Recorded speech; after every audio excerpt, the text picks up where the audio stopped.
Popcorn and Pictures podcast. As I was saying, the Cavs got punked on their home court. They got destroyed by the Pistons. They kept pulling within like 3 or 8 points, depending on the time. And it kept seeming like, oh, they're going to make a run to get over the hump, and then the Pistons would just smack them down again. So they're going to Game 7 on Sunday. I'm predicting it's going to be the Pistons, given the Cavs keep blowing games. They should be winning. But, you know, who knows? It's the NBA playoffs. What do you think, Jose? Well, I was going to ask you, who do you think is taking it all the way? Obviously Thunder, right? But who do you think is going to be the... who do you think is going to... Because, I mean, the Thunder just keeps sweeping. I mean, that's not kind of like a surprise, I don't though. think if the Spurs hold on here, assuming they do, which I think they will, and even if they don't, I think they're winning Game 7. I definitely think it's not going to be a sweep in the conference finals, and I do think there's a legitimate chance that San Antonio could come out of there. You know, they won 3 out of 4 meetings against them in the regular season, and it's not like they're seeing them in the first round either. You know, they're catching them after going through a couple of rounds and playing playoff basketball. You know, so they're now hopefully be a little bit more acclimated to the physical style that ramps up with the playoffs. So we'll see. I think it's going to be Knicks and Thunder, though, if I had a gun to my head. Yeah, that's what I was thinking, too. Knicks and Thunder. I'd like to see Detroit and Spurs, but, you know. It's true. We're not here to talk about sports. We're talking sports too much. It's not a sports podcast. It's a movie podcast. It's called Popcorn and Pictures. I'm your host, Sam Karpinski, and your co-host, Jose Mendoza. That's right, the one and only. Yes. And no, he's not Turkish. Yes. He's Mexican. Just wanted to put that out there. Some people seem to get confused these days, but you know, they're on opposite sides of the world. Anyway. I don't even like turkeys. I'm more of a chicken guy. Whoa! We don't need to be starting anything here. You know? Okay. Anyway, so we're going to talk about a few films, and we're going to start with a little horror film that came out recently featuring Adam Scott called Hokum. Jose, what is Hokum about? Hokum is a film. That's it. That's right. He's not wrong. That's a very accurate description. All right. On to the next movie. Hokum is a film about a writer based in America. I believe. I didn't really make it clear, but he's American. That's for sure. He's American for sure. He goes to Ireland to spread his ashes, although it feels like something might be calling him towards Ireland. He ends up staying at a hotel where presumably his parents stayed during their honeymoon. And then turns out that the hotel may be haunted. And we learn along the way that, you know, there's monsters involved. But, you know, sometimes the real monsters they may just be people without spoiling it. But, you know, you may know where this is going. Yeah. Sometimes the real monster is inside of us the whole time. Yes. Yeah, and that's it. I mean, I think that covers it. We're going to move on.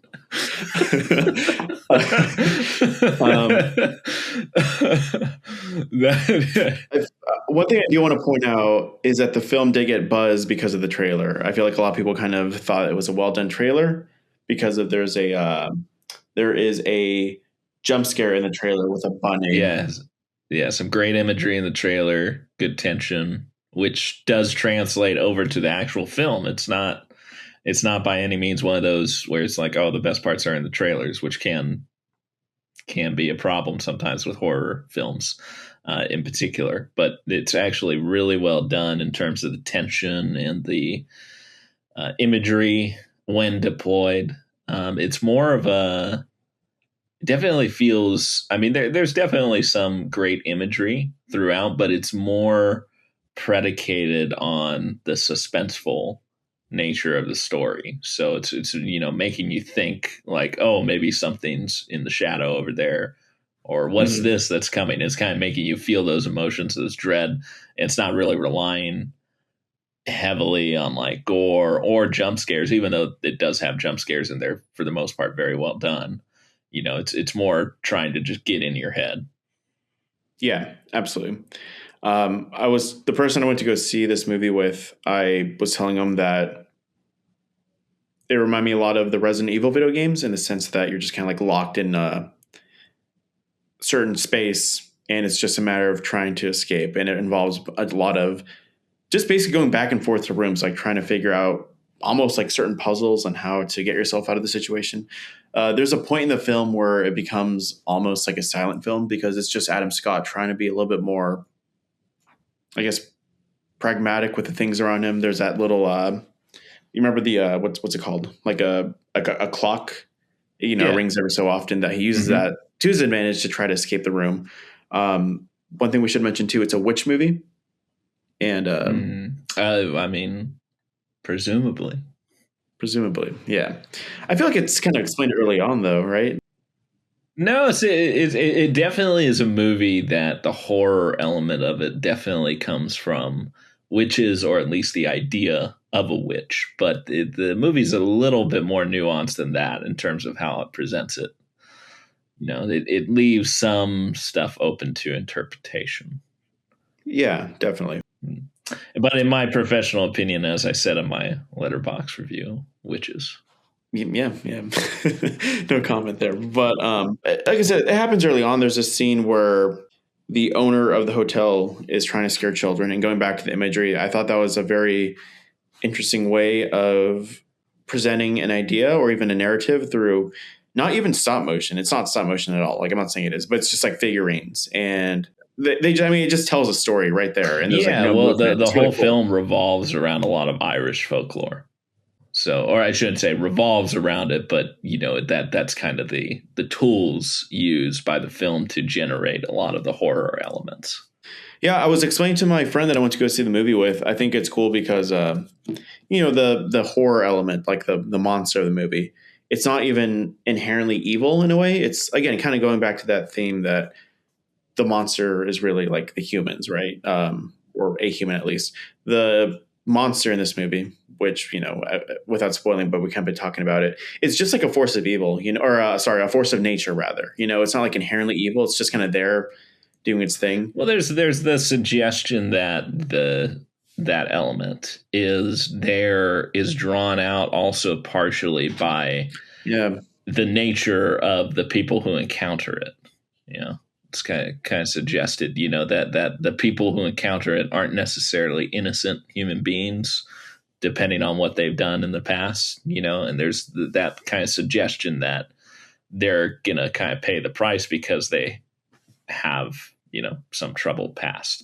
That's never, I would say like that's definitive. I think it leaves it up to somewhat to interpretation, but I think that's suggested. Yeah, for sure. I could definitely see that perspective. I wasn't looking too intensely on the film though, just because I was just having fun that it was like a fun little horror movie. But I could see that too. There's a whole little element too about which I thought was interesting. It's not really profound, but there's like an element of psychedelics in this movie where if you take psychedelics, you could like actually see the evil. You let.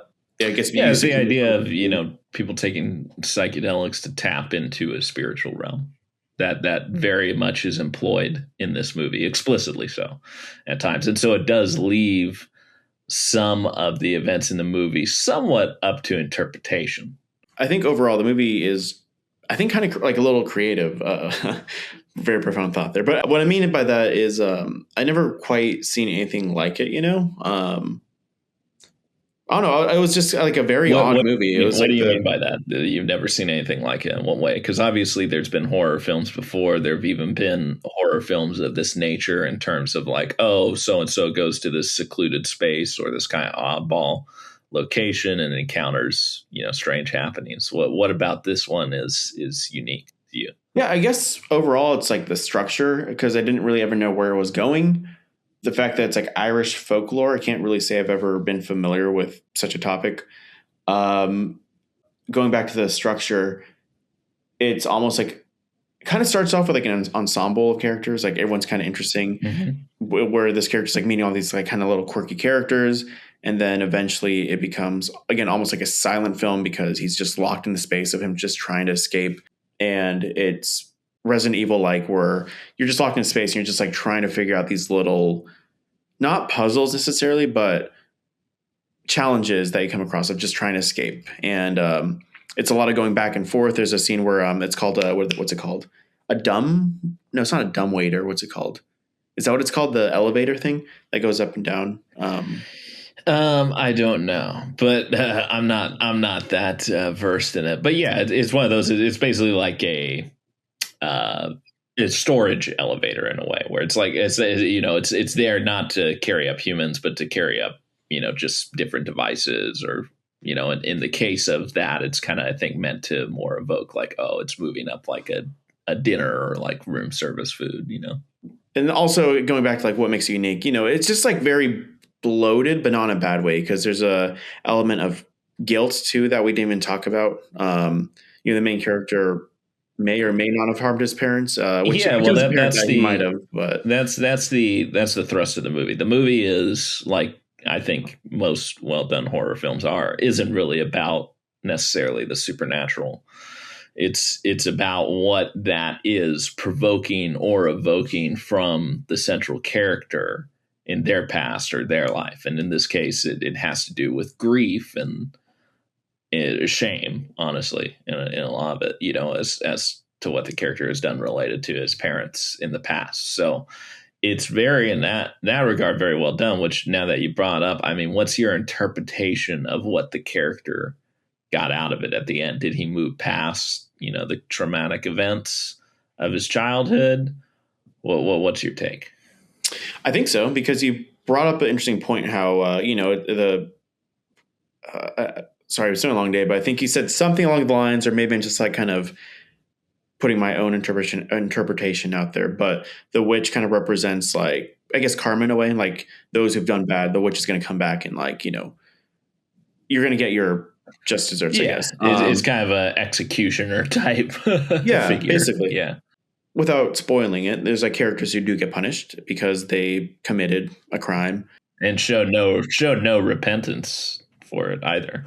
Whereas Adam Scott, he in the film does kind of own up to his mistakes. And there's even a scene where he says, like, I apologize. Like, it was an accident. Like, you should know that, and he is off the hook. I think he just by the end of the film, he does come to, accept, his responsibilities, but he's able to move past it, without like it hanging over his head for the rest of his life. Yeah. Well, and I think it's kind of related to, it goes back to, it's also the event that causes him so much grief. It didn't happen necessarily consciously. Like, he was a child at the time it happened. Like, he wasn't intending harm in any way. Yeah. He just feels shame about it because he was still acting foolishly as a kid, but it wasn't like he had any intention, evil intentions there. So, that's why I said, like, it's as much about shame as grief, is because he has to get past his shame to really get to the grief part. And then once he gets to that, he's able to kind of move on, or at least that's what is suggested in the film. One thing, I mean, did you have anything more to say on that point? No. I mean, what were you going to say? No. So I was just going more to like the actual filmmaking. So I didn't really know, or at least it wasn't fully conveyed in the trailers I saw, which was a pleasant surprise. Most of the movie takes place in one location. Yeah. One central location. And it's very much, it feels more like a haunted house movie at a certain point. It's just very fun. It was, you wouldn't get that because the scope of the movie, the things that are happening, feels a lot bigger than the location it's in. And it was just, I think, a great way to kind of demonstrate the filmmaker's skill in making you kind of feel like this is a larger than life story. Damian McCarthy is the filmmaker, by the way.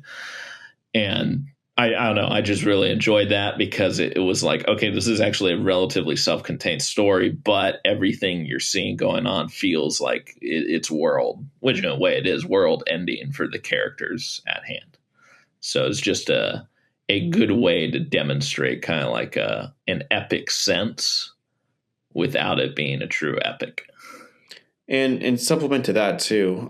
Even before the movie, I was really kind of blown away by, as we said, it takes place in Ireland, so it was very visually pleasing, kind of seeing the outdoor shots of actual Ireland. I feel like there was a lot of beautiful shots of just just like the natural world of very, Ireland. very well shot movie. Yeah, yeah. That's what for me felt like epic for sure. I actually felt like we're in Ireland, which is really cool. What I enjoyed about the interior shots, when it becomes him being locked inside there's a room that no one's allowed to go in, essentially, in the hotel, like the top floor. When he's up there, what I enjoyed was just how eerily dark the movie is. I remember scenes where he like turns on the lamps and like it basically casts no more light. Is that the right word? Cast? It doesn't illuminate the room anymore. It doesn't really brighten the room hardly at all. And it's convincing. I'm like, okay, I could see someone living in there because it provides enough light where someone could stay in there, but it's still dark where it makes it very eerie, which I know it sounds weird unless you see it, but I guess overall what I'm trying to say, it's like the color palette and just like the actual darkness of the space, was really well shot. So I feel like it's hard to shoot because, as we know, like if you're filming a dark scene, you still need light, right? Otherwise the camera's not going to capture it. They do a good job of illuminating it enough to actually see what you're supposed to see, but at the same time, keep it dark enough where you can't really see what's around the corner, if that makes sense. You know what I'm saying? Yeah, no, I agree. And I think on that same token, from a storytelling perspective, that aids the movie in making you feel like the central character, like he's constantly kind of being stalked by a darkness, in him. So, no, I agree 100%. And it kind of going back to what we talked about in the beginning, it's just very well done in terms of the suspense element. It's really relying more on just kind of the what's in your head, which is hard, to find that restraint sometimes in movies these days. Restraint in terms of like just being sensational, like it still gives you some great scares and stuff, but they're done in a very well thought out way. Yeah. I guess overall what I want to say too is I'm kind of contradicting myself with what I said earlier, but I'm trying to like fix, like, it's not really a profound story again. It's not like, I guess the story is not something I haven't seen before. It's a small story, but about a profound subject matter. Yeah, and I was going to say, it's really, for me, I'm going to say it, but like it's like very much the vibes, It's just like the theme of like, Irish folklore, being trapped in a space. I think the term is bottleneck movie. I tried to say it in the last episode, but like, it takes place in one location. The character is also very interesting. They give him enough to where you appreciate him because, he's defending certain characters. But he's also kind of a jerk. Yeah, he's like a very big asshole to other characters. So he's interesting, very complicated. Also, too, I'm surprised. I'm kind of happy I remember this too. There is a very cool sub story within the movie that has absolutely nothing to do with the greater story. It happens at the beginning and the end of the movie. If you remember, it's the conquistador story that he's writing. Even that was like a nice little pleasant. Adds to the epic feel as well. Yeah, it reminds me of the Watchmen little subplot that happens with the pirates in the graphic novel. It's like not really crucial to the story, but it's a nice little. It adds added context and enhances the overall story. It doesn't make the story, but it enhances it. Yeah, I'm referring to what's it called? Watchmen, the Black Freighter. There you go. Yeah, the Black Freighter. Black Freighter. Yeah. That's a great analogy. And I think, it kind of as I'm not really a fan of horror films in general for a variety of reasons. But this one also did have one of my pet peeves with horror films is a lot of times they end very miserably, which is fine. And sometimes they're very well done. And that's not necessarily a bad thing from a filmmaking perspective. It's just not my cup of tea. But they do, with that framework of the book he's writing, they do suggest some great character growth in a positive sense from that after he's gone through all the stuff in the movie. And it ends on a very hopeful note, despite kind of the darkness at the heart of the film. And it's a nice little callback too, because, there's a character in the movie and the ending of the movie and the story within the movie, the book that he's writing, pays tribute to this character from earlier on who ends up being kind of a huge central part of the story, if you know what I'm talking about. I'm referring to, you know what I'm talking about the bartender, Fiona, I think was her name. But yeah. You just spoil everything in the movie. We've already spoiled much. I spoiled nothing. I didn't spoil anything. I was being as vague as I can. The main character. Huh? You said she's central to the plot. Yeah, but we don't know why. Is she the witch? I don't know. It's true. Could be a witch. Could not be a witch. Could be neither. Could not be a witch and also be a witch. Could be neither of those. Did you have any? What was your complaint about the movie, if you had any? Was there? The only thing I would say is, I don't know. That's actually a good point, because it's one of those movies that is rare. Like, I can't, like, there's nothing like glaring that I would point to and be like, that's what's holding it back for me, Yet I also don't think it's like a masterpiece or anything. So that's a good question. I'm not sure. I feel like sometimes there could be movies where it's just, it's good, but it just doesn't quite, give you that punch. Well, I guess actually, yeah, I'll say that. There's nothing when I go for a masterpiece, or at the very least like a 9 of 10 rating. Mm-hmm.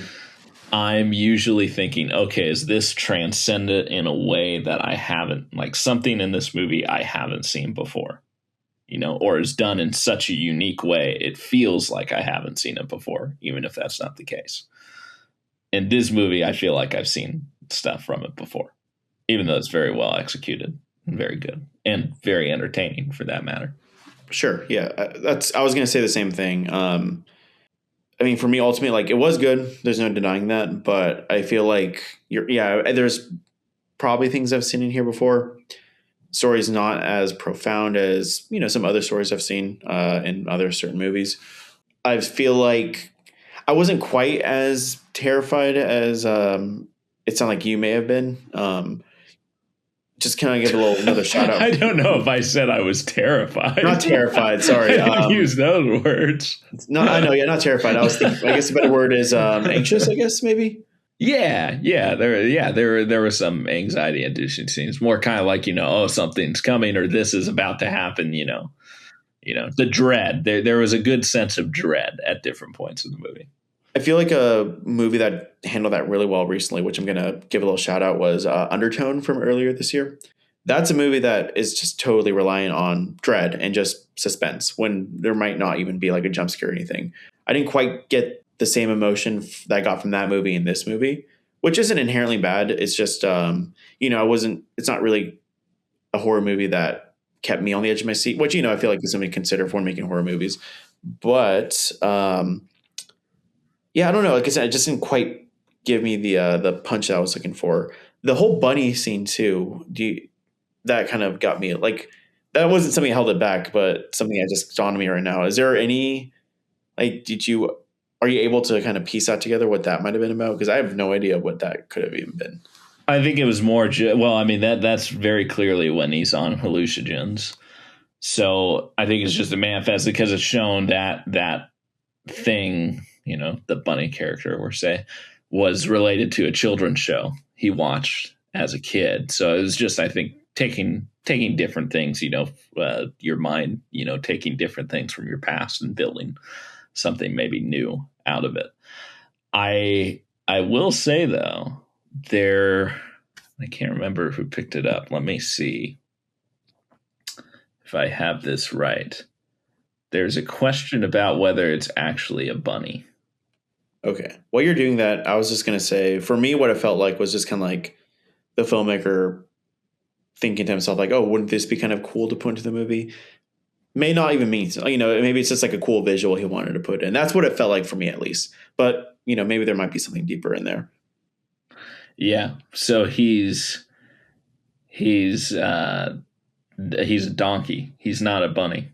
Okay. Really? Yeah. Yeah. Huh. It's a donkey. Interesting. Mm-hmm. I never would have guessed it's a donkey. Yeah. And Damian McCarthy, there's something in the film, I can't remember what, that kind of points to that early on from an imagery perspective. But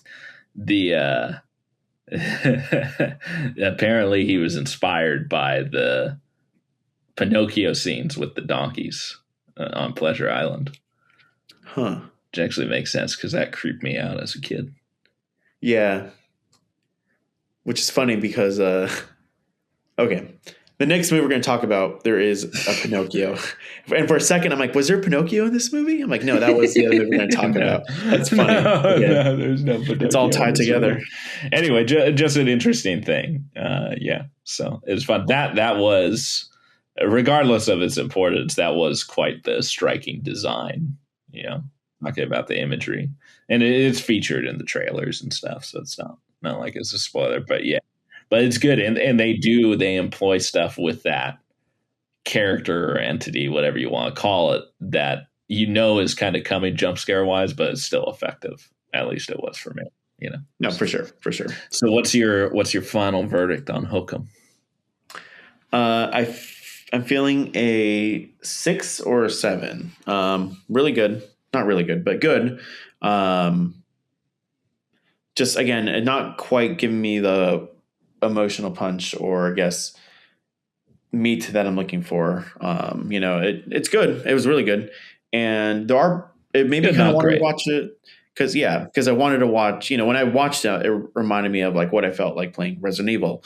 I keep mentioning that franchise. That's because like, that's one of my favorite video game franchises, I think that's kind of like the pedestal for horror entertainment. Cause being immersed in a video game, it's not the same as being immersed in a movie because you're making decisions, right? So when a movie is able to capture that, I think that's a success. Good, not great, 6 out of 10.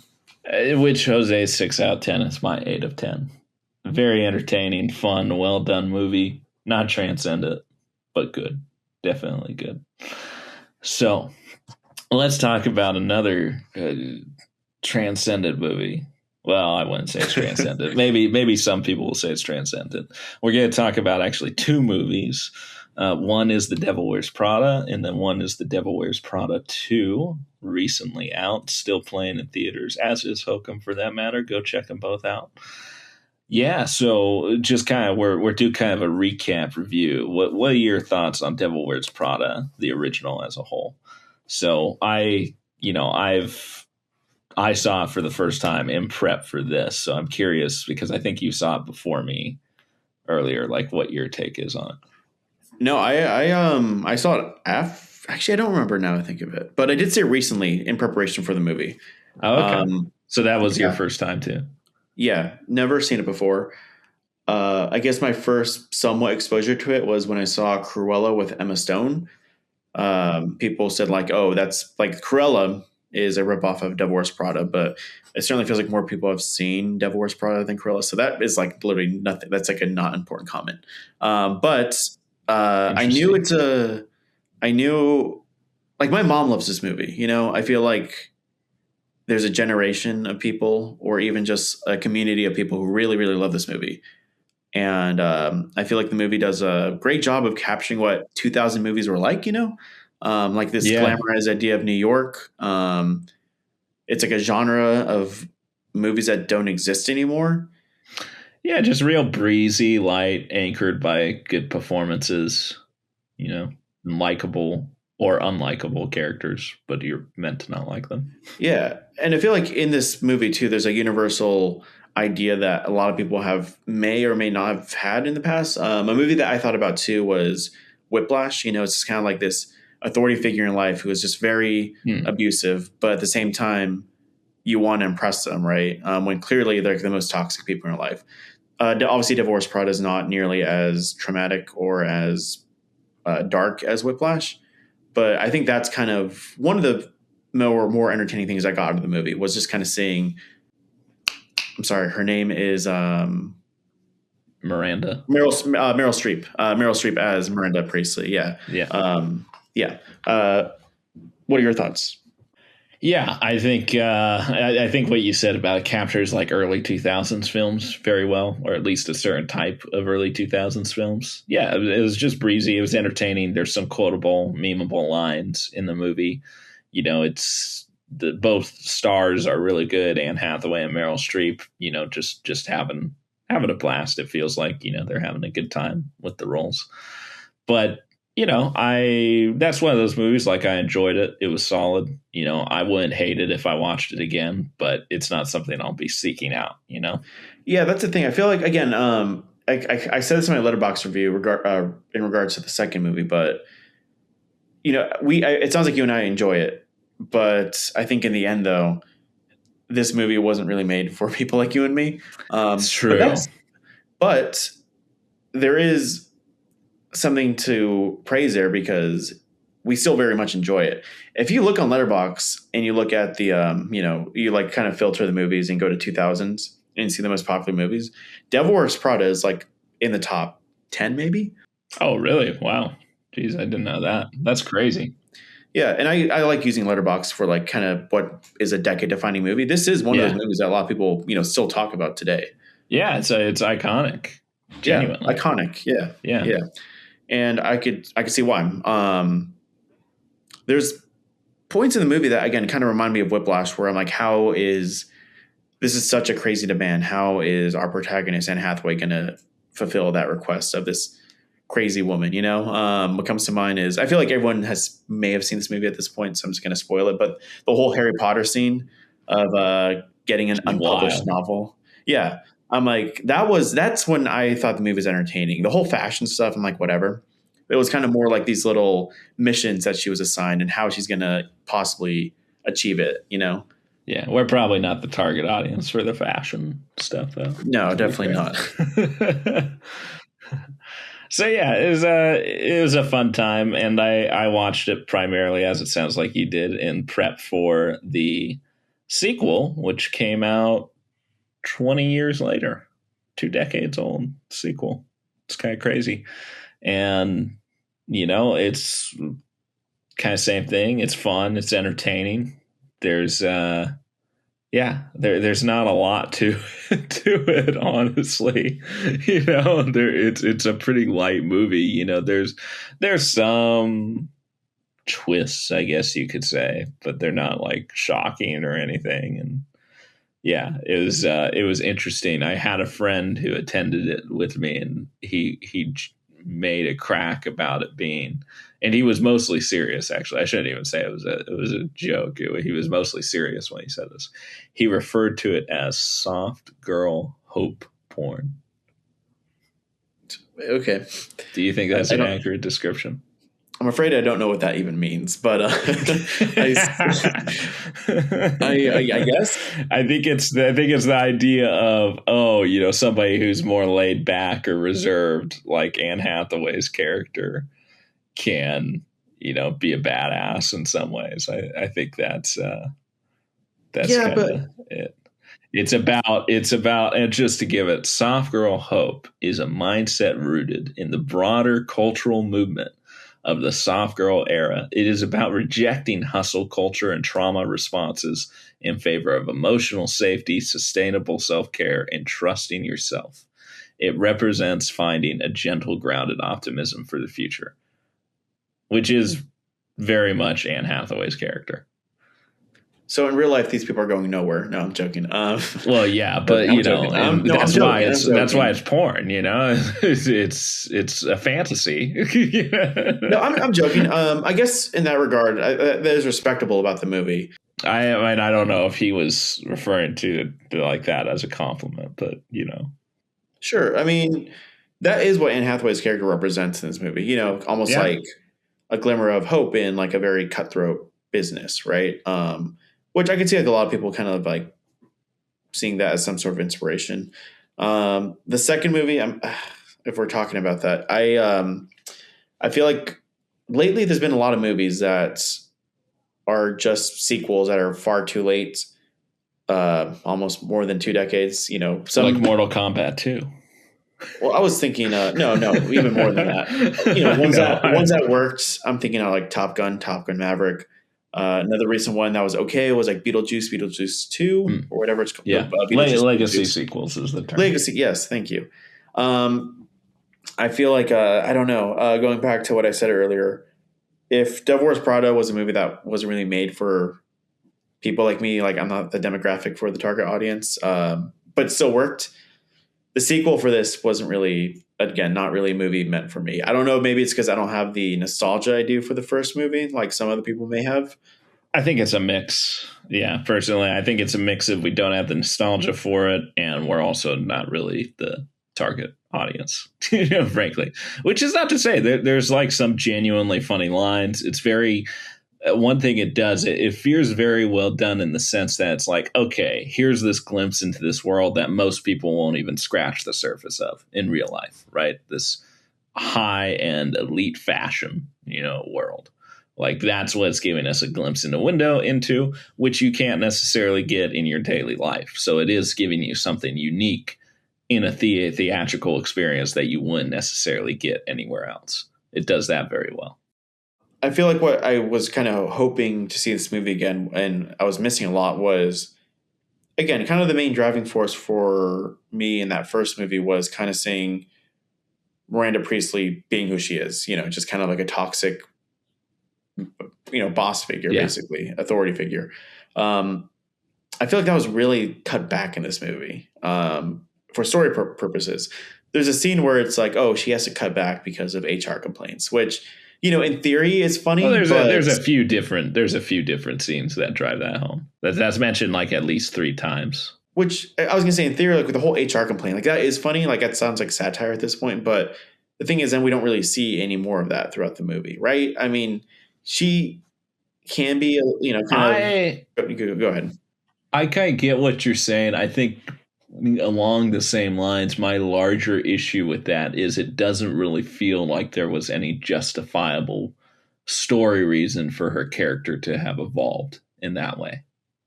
And also, I just think we got kind of like a less of a movie too, because. Yeah, genuinely, it just feels like there's no.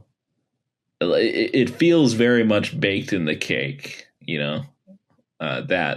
that what we're going to get at the end of the movie is what we get, like it feels like nothing in the movie really took me by surprise. Felt very much like, oh, this is where we're going to end up. This is where we're going to end up. That makes sense. It just feels very neat. And again, kind of evoking some of that early 2000s feel. It's just a breezy entertainment, nothing wrong with that, but that's kind of all it is. I think for me, it's just like a lot of the movie, I just kind of didn't care what was happening, really, is what it came down to. Yeah, I agree. Yeah. And again, I feel like this movie was like, I guess for reference, when I was in the cinema, the people who were there was like 70-year-old ladies, right? Like watching this movie, they were laughing at everything that came out of Meryl Streep's mouth. There was a younger woman in my theater. I think she was like with her parents or something. There's a cameo in the movie of a musician. You probably know who I'm talking about. John Baptiste. No. Oh, that other musician. John Baptiste is the only musician in that movie that I cared about. Oh, you're talking Lady Gaga. Yeah. John Baptiste is just a cameo. Lady Gaga is like a glorified cameo. Yeah. When she comes on screen, like that woman in my theater gasped, like, oh! And I was like, I just don't care. I just don't really care what's happening, like, I'm just like, I was truthfully, I didn't care. I was checked out pretty early on. I don't know. I feel like this may be one of our worst episodes because I'm just not enthusiastic about this well, movie let me spice all. it up. I'll tell you what, sometimes it's all about who you see it with, right? And I saw it after a Bible study with my fellow men's as part of the men's group. And I'll tell you what, it was a fun time. There was no woman among us. Well, I mean, there were women in the theater, but there wasn't anybody in our group who was a woman. We were not the target audience at all for the movie. And so we were laughing at different things, partially because of how ridiculous some of it was. And also just because it was just such a weird thing, like seeing this movie with all your guy friends when it's kind of more of a chick flick, quote unquote.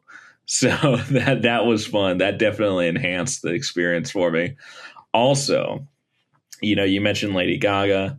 I brought up John Baptiste, and John Baptiste's cameo is when they're on the island, and well, not the island, but the Hamptons with Meryl Streep's house, and she has like all these celebrities.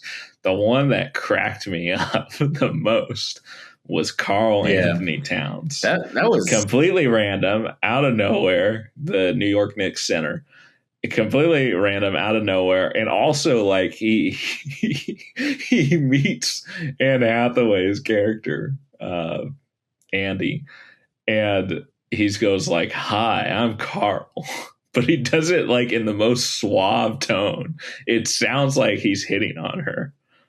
And I'm sure that's not what they were trying to convey, but it sounds like that, and it's really funny. he had like this goofy smile. That kind of was a curveball. I'm like, I thought the same thing. Like, what's he doing in this movie? Is he into fashion, or is it just like the only basketball cameo? Well, I mean, maybe. I mean, NBA players, a lot of them are into fashion, but it still was random. Like, It was so weird. Yeah. I mean, it's such a great poll. It made me think of similar. Not quite as random, but I saw a movie last year called Is This Thing On? Actually, it was earlier this year, but it came out last year. Mm-hmm. And Peyton Manning just randomly showed up, not as Peyton Manning, but playing another character. And it's like, you can't possibly think it's anybody other than Peyton Manning as a character. And it's just almost distracting. And I kind of felt that way with Carl Anthony Towns when I saw him, even though he's in it for like a few seconds. It's like, oh, like, why is he here? That's so random. It is kind of jarring, but, I guess we are sports guys, so maybe everyone else doesn't quite care. But I was looking at well, I mean, I'm sure people don't care, but that in some ways makes it more random too. Yeah, for sure. Like, a lot of people won't even, unless you follow the NBA, you won't even know who that is. I wondered if that was like the only basketball player or any athlete for that matter that they're able to get. I don't know. It kind of begs the question. Because I was even looking. Well, it is set in New York, and he's a New York player, so maybe that's part of it. But it's still, it was just random. And again, the delivery of this "Hi, I'm Carl" was just so hilarious to me. Did you get that same vibe? Yeah, I mean, I didn't think it was funny, but I remember seeing him. I'm like, wait a second. I'll be honest, I forgot his name, but I'm like, that's the basketball player. Like, that's the guy from the Knicks. I knew that. And it was just just so weird. Just such a weird. It didn't take me out of the movie. I guess in a way it did, but it's not like it's not like I hate the movie because of it. It was just such a weird. The movie's full of cameos. Going back to Lady Gaga, which again is like, I don't care. Like, I don't know if you know, but her name Versace is in it. It's the woman who kind of has like a little too much work done on her face. Donatella Versace. There you go. Okay. She there's a scene where everyone's blanking mind. I can't remember these characters' names right now, but Emily Blunt's character is in Italy having like coffee or something with another character, and it's Donatella Versace. She has a really recognizable face, but again, it's like, I don't really care that she's in the movie, but I could imagine for certain people it was almost like whoa. Yeah, exactly. Well, and kind of going back to what I said, maybe those cameos are also drive home the point. Again, this is like an elite world of fashion, right? Yeah. So you have all these random professionals, right, who just appreciate good fashion.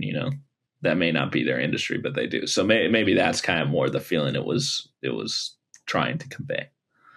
To give kudos where I think it's deserved.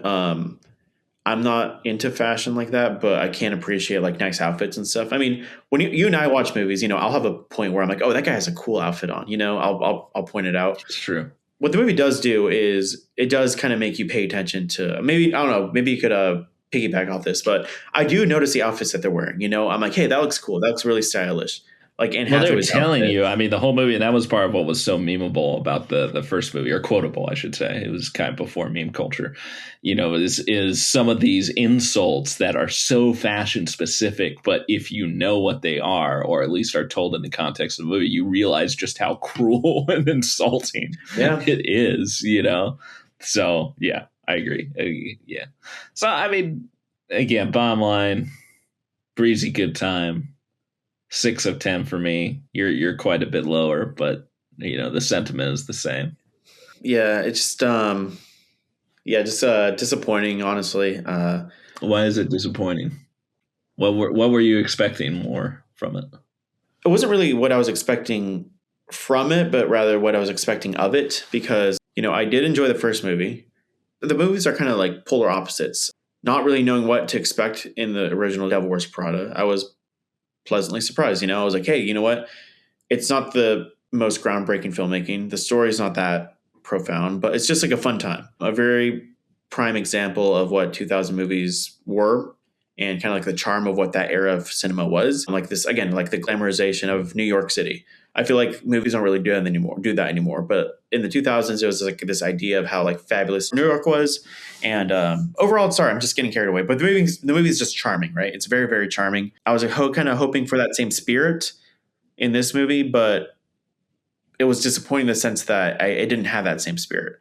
It very much felt like a sequel that came out not even too late, but it was very much an unnecessary sequel. Except for one thing, money, and yeah, go ahead. Well, I feel like there's some cool ideas too. I was going to say it's capitalizing off like the current era of with the times that we're in. But honestly, it would have been a cool idea. like in the original movie, Miranda Priestley is an editor for a magazine. Mm-hmm. Yeah. No one's reading magazines anymore. So there's like a point in the movie where they're talking about, I think it's, Stanley Tucci's character is like, oh, we're just creating content so people could just scroll past it and be on the toilet, Yeah, I kind of wish they explored that a little bit more. Maybe not. Yeah, I was gonna say, I'm glad you mentioned that because the way it's talked about feels very much like an older generation writer who's trying to be hip or whatever. The person who wrote it is 58, and it just felt a little dated, some of the language they were using, or more like, oh, this is how they think people talk about these things rather than how people actually talk about them. Yeah. I was going to say, I kind of wish they went more in that direction about like the kind of struggle that they're dealing with, like maybe just kind of being out of touch with this generation when it comes to fashion content. But then the thing is, when they do it, yeah, you're right. It feels like it's out of date. It feels like, hey kids, like, isn't this crazy? Hey, fellow kid, you know what I'm saying? Like good journalism. Yeah. Well, I was kind of saying more like, I don't know, just someone out of touch trying to tell a story about this. Absolutely. There is a point where AI is mentioned, which I'm like, okay, that's predictable. But I knew they were going to bring that up at one point. Which is not bad, but I just kind of wish they did a little bit more with it. So again, it's just meh. Yeah, just kind of disappointing in every way with the story, with the spirit. I can't say I was disappointed because I don't think I expected really anything more from it. Now with that being said, lest we be too down on the movie, there is one unmitigated positive about it. It is commercially successful. It's bringing people probably who don't go to the theater as often back into the theater, and that is always a good thing. Yep. This is the last time I checked, it was the 5th grossing movie of this year. Yeah, it's currently at 448 mil or around it. Something like that. Yeah. So, it's I remember people were talking like, oh, why isn't this like a typical summer blockbuster? But it's pulling in typical blockbuster numbers, Obviously not like a Marvel film or something, or at least a good Marvel film. But, it's doing well. And so that's a cool thing to see for a less traditional blockbuster movie. Yeah. That's a cool thing about this movie, though, I will say. As much as I didn't quite enjoy it, it's interesting that there is a community of people out there who they're excited to see this movie. I have friends who barely go to the movies, but they were, kind of eager and trying to make a date to actually go see this movie in the theaters. So yeah, there's that kind of interesting idea of like, this is like one of those interesting examples of, it's getting not cinephiles out there, but just people who want to see, I don't know, I guess just want to see a movie. I don't know. No. Yeah. I think it's just people who just want entertainment, And again, I think, for that target audience, the movie delivers for them, so just not for me, not my cup of tea. I will be watching this again with my mom because she does like this movie. Maybe I'll, maybe my mind will change on a second viewing. Treat your mom, do a little mother-son date, This This is definitely a mother's movie. Like it's what it is. It's a chick flick. I don't know if that's demeaning, but it really we're is. not meaning it in a derogatory term. Like it's just it's a prototypical chick flick, and there's an audience for that. Yeah. You and I want to see like Timothy Chalamet, get spanked to try to make money, go to Japan. That's true. I want to see Timothy Chalamet's bare ass. You and I want to see what else is there? Oscar Isaac make a monster. That's what we want to see. That's what we want to see. Leo playing a Humboldt County dad who's a former extremist who's perpetually stoned. That's the kind of stuff we want to see.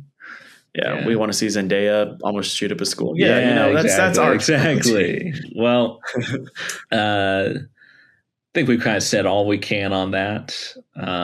Exciting. I think our next episode we'll talk about kind of one of the buzziest titles I think so far of the year.